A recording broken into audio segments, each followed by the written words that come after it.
Assalamualaikum warahmatullahi wabarakatuh. Alhamdulillahirabbil alamin. Wassalatu wassalamu ala asyrafil anbiya'i wal mursalin sayyidina Muhammadin wa ala alihi wa sahbihi ajma'in. Amma ba'd. Hadirin kaum muslimin rahimakumullah. Sangat banyak nikmat Allah yang kita rasakan dalam kehidupan ini. Yang nikmat itu tiada terhingga banyaknya. Maka kewajiban kita selaku hamba Allah yang ingat bahwa nikmat tersebut tidak ada bersumber dari diri kita, dari orang atasan kita, atau siapa saja. Setiap nikmat yang kita terima, sumber utamanya adalah Allah Subhanahu wa taala. Wa ma bikum min ni'matin faminallah. Dan apa saja nikmat yang kamu terima, maka itu berasal daripada Allah Subhanahu wa taala. Syukurlah atas semua nikmat yang telah dilimpahkan kepada kita bersama. Salawat salam kita sampaikan kepada Rasul junjungan alam Nabi besar Muhammad sallallahu alaihi wasallam. Allahumma shalli ala sayyidina Muhammad. Kesempatan yang berbahagia ini, mari kita renungi firman Allah Subhanahu wa taala dalam Al-Qur'anul Karim. Surat ini termasuk surat yang paling pendek, yaitu surah Al-Asr, di mana Allah menyebutkan wal asri innal insana lafi khusr illal ladzina amanu wa 'amilus shalihat wa tawasaw bil haqq wa tawasaw bis sabr.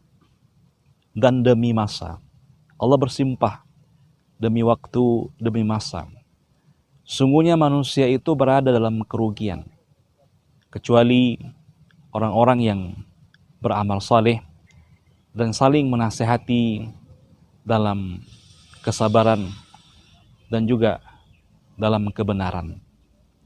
Hadirin rahimakumullah, Allah Subhanahu wa taala bersumpah demi waktu, demi masa. Ini menunjukkan bahwa tidaklah Allah bersumpah atas nama sesuatu kecuali menunjukkan sesuatu itu amat sangat penting. Waktu di mana sesuatu yang harus kita jaga, sesuatu yang harus kita pelihara, di mana waktu tersebut amat sangat cepat berlalu dan kehidupan kita di atas permukaan bumi ini amatlah sangat terbatas. Untuk itu jangan kita menyepelekan tentang waktu yang diberikan oleh Allah Subhanahu wa taala. Allah memberikan kita nikmat hidup, kesempatan. Itu hanya sekali hidup di atas permukaan bumi ini. Allah memberikan kepada kita bernafas dalam waktu yang telah dibatasi oleh Allah Subhanahu wa taala. Sehingga kehidupan kita ini sangat tergantung kepada Allah Subhanahu wa taala. Maka jangan sempat kehidupan kita yang sebentar ini kita menjadi orang-orang yang lalai daripada waktu. Ingat, kehidupan kita amatlah sangat singkat. Kita dibatasi oleh detik-detik waktu. Ada seorang ulama di mana Hasan Al-Basri mengatakan, "Ya bani Adam, wahai anak Adam, innama anta ayyam, sesungguhnya kamu itulah kumpulan-kumpulan hari. Fa idza dhahaba yaumuka dhahaba ba'duk." Apabila telah lewat satu hari, maka telah berkurang jatah hidupmu di atas permukaan bumi ini. Subhanallah. Maka kalau hari ini matahari terbit, di mana kita melihat di subuh hari matahari terbit, lalu dia tenggelam kembali nanti, berarti ketika dia telah terbenam, maka berkurang pula lah jatah hidup kita di atas permukaan ini. Betapa kita terkadang menyia-nyiakan waktu yang Allah berikan kepada kita. Kita mengabaikan waktu tersebut, kita mempoya-poyakan waktu, sehingga kita lupa beribadah kepada Allah. Kita termasuk orang-orang yang merugi di mana kita mengabaikan waktu. Kita menghabiskan waktu di warung-warung kopi tanpa memperhatikan suara azan yang dikumandangkan di masjid-masjid. Kita duduk dalam rumah dengan keluarga kita di depan televisi tanpa kita memperhatikan untuk kita beribadah kepada Allah Subhanahu wa taala dan lain sebagainya. Untuk itu janganlah jadi kita orang-orang yang merugi. Maka supaya kita tidak menjadi orang yang merugi, di sini Allah Subhanahu wa taala kecualikan. Siapa mereka orang-orang yang tidak merugi tersebut? Illal ladzina amanu, kecuali orang-orang yang beriman. Jadi orang-orang yang beriman kepada Allah, orang yang patuh dan tunduk kepada Allah Subhanahu wa taala, itu tidak termasuk orang-orang yang merugi. Tetapi tidak hanya cukup dengan iman saja.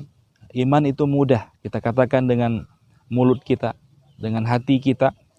Tetapi iman itu perlu pembuktian, yaitu kita buktikan dengan al-jawarih, anggota tubuh kita, yaitu kita menunaikan salat, wa amilus salihat, dan beramal saleh. Mereka adalah orang-orang yang beramal saleh.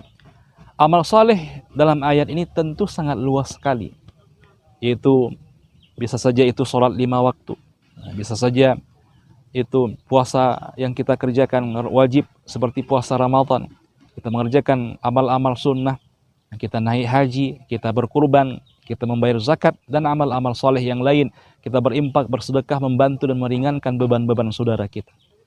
Maka supaya kita tidak termasuk di antara orang-orang yang merugi, pergunakanlah waktu dengan sebaik-baiknya untuk berbuat taat kepada Allah Subhanahu wa taala. Sebab kalau kita tidak bisa menggunakan waktu itu dengan baik, maka kita akan dihabisi oleh waktu tersebut. Sebagaimana ungkapan pepatah Arab mengatakan, al-waktu kas-saif, illam taqtauha qata'aka.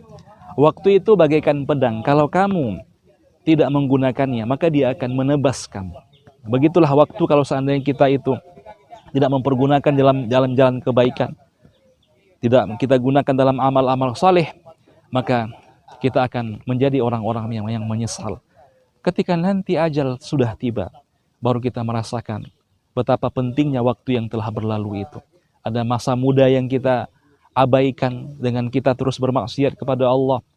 Ada masa-masa senggang yang dimana kita lalai untuk beribadah kepada Allah. Ada masa sehat yang kita dimana kita gunakan kesehatan tersebut untuk tidak berbuat taat kepada Allah Subhanahu wa taala. Kemudian yang kedua, supaya kita tidak menjadi orang yang merugi, adalah watawasau bil haq. Mereka saling menasihati dalam kebenaran. Ketika ada orang yang mengharapkan akan sebuah pencerahan, maka diberikan nasihat. Baik itu juga nasihat ya watawasau bis sab, dalam kesabaran. Ketika ada orang-orang yang mengharapkan akan sebuah nasihat, dia dalam dilanda kesedihan, kita berikan mereka itu nasihat-nasihat. Orang yang memberikan nasihat seperti para dai, para ustadz, para mubaligh yang terus hidupnya tersebut habis waktunya dalam keseharian, dalam berdakwah. Itulah orang-orang yang istimewa. Orang-orang yang dianggap tidak merugi. Bayangkan saja, rutinitas dia tersebut adalah untuk memberikan nasihat-nasihat yang berguna kepada manusia, baik nasihat dalam kebenaran maupun dalam meningkatkan kesabaran seseorang. Maka mereka tidak menjadi orang-orang yang merugi. Untuk itu firman Allah yang sangat singkat ini tentunya mengingatkan kita betapa yang pertama sekali adalah pentingnya kita menjaga waktu, kita menjaga masa yang telah diberikan oleh Allah Subhanahu wa taala. Yang kedua, jangan termasuk kita menjadi orang-orang yang merugi, karena Allah telah mengecap di sini ada orang-orang yang merugi. Kita berlindung kepada Allah agar tidak termasuk orang-orang yang merugi tersebut. Yang ketiga, bagaimana caranya supaya kita tidak menjadi orang-orang yang merugi tersebut? Maka kita beramal saleh, kita beriman kepada Allah, kita mengerjakan ketaatan, kita mengerjakan kebaikan-kebaikan, dan kita selipkan setiap daripada aktivitas kita untuk jalan dakwah. Kita memberikan nasihat, baik itu nasihat kepada anggota keluarga kita, kepada anak-anak kita, istri kita, suami kita, kepada ibu kita, ayah kita, atau siapa saja. Kita memberikan nasihat-nasihat terbaik kepada mereka, sehingga mereka dekat kepada Allah, dekat kepada kebenaran. Sehingga dengan demikian, kita termasuk orang-orang yang tidak merugi, dan kita termasuk orang-orang yang cerdas menggunakan waktu. Terima kasih. Assalamualaikum warahmatullahi wabarakatuh.